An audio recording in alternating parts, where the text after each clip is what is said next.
Alright trendsetters, this is my method for cleaning out the gunk out of a wheel that stops them from rolling. This is a good one because you can do it with the wheel still on the chair, or you can do it with them off the chair, whatever. Grab 2 decent length spanners. Try to fit them in so that the ring end is facing away from each other. Jam them in there thusly.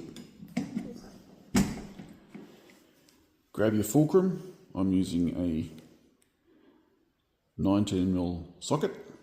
That's about 3/4 socket in freedom units. Maneuver it into position between the spanners.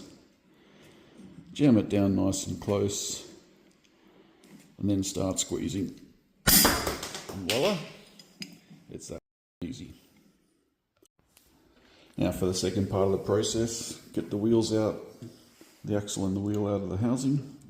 I'm just going to use the multi-grips, push it out nice and simple like that. I'll grab my levers and fulcrum again, which I was fortunate enough to learn about in the 8th grade on one of the days I bothered to go to school. There you go. She's all ready to clean out.